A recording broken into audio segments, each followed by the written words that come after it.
পিলারে ফাটলের জের অনির্দিষ্টকালের জন্য বন্ধ কবি সুভাষ স্টেশন। ফলে আপাতত শহীদ ক্ষুদিরাম পর্যন্ত চলছে মেট্রো। যাত্রী ভোগান্তি চরমে। মেট্রো বন্ধ থাকায় সমস্যায় পড়েছেন এলাকার স্থানীয় ব্যবসায়ীরাও।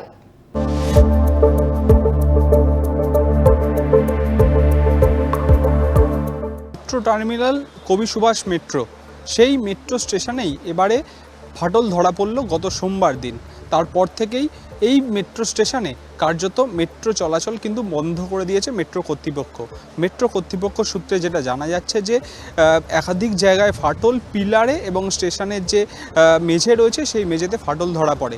তারপরে মেট্রো কর্তৃপক্ষের আধিকারিকরা একাধিকবার পর্যবেক্ষণ করেছেন এই মেট্রো স্টেশন এবং মেট্রো কর্তৃপক্ষের তরফে সিদ্ধান্ত নেওয়া হয়েছে যে এই মেট্রো স্টেশন সম্পূর্ণরূপে ভেঙে ফেলা হবে।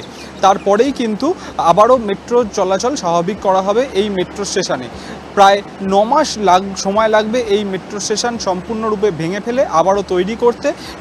সেই কাজের জন্য ইতিমধ্যেই টেন্ডার ডাকা হয়েছে এবং মেট্রো কর্তৃপক্ষ সূত্রে যেটা খবর পাওয়া যাচ্ছে যে পুজোর পর থেকে ভাঙার কাজ শুরু হবে।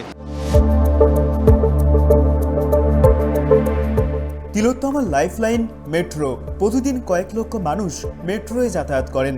অন্যান্য দিনের মতোই সোমবার দুপুরে ঠাসা ভিড় ছিল মেট্রো স্টেশনগুলিতে। জানা গিয়েছে সোমবার বেলা 1টা নাগাদ কবি সুভাষগামী একটি মেট্রো শহীদ ক্ষুদিরামে পৌঁছেই থমকে যায়। তারপর দীর্ঘক্ষণ পেরিয়ে গেলেও পরিষেবা স্বাভাবিক হয়নি। পরবর্তীতে দক্ষিণেশ্বর থেকে শহীদ ক্ষুদিরাম পর্যন্ত আপ ও ডাউন উভয় লাইনেই পরিষেবা শুরু হয়। তবে শহীদ ক্ষুদিরামে খালি করে দেওয়া হচ্ছিল রেক, ফাঁকা রেক পাঠানো হচ্ছে কবি সুভাষে।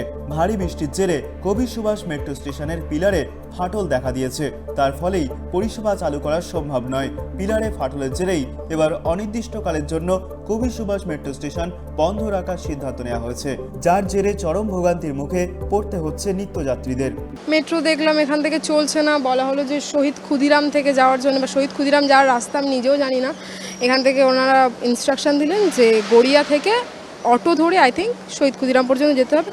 খুবই প্রবলেমেটিক, খুবই সমস্যাদায়ক। এখান থেকে যতটা সুবিধা আছে গড়িয়া থেকে নেমে যেতে গেলে ডেফিনেটলি অসুবিধা হবে। দেখা যাক কি হয় বৃষ্টির মধ্যে, আর কাজেরও এমার্জেন্সি কাজ আছে আমার। সমস্যায় পড়েছেন এলাকার স্থানীয় ব্যবসায়ীরাও।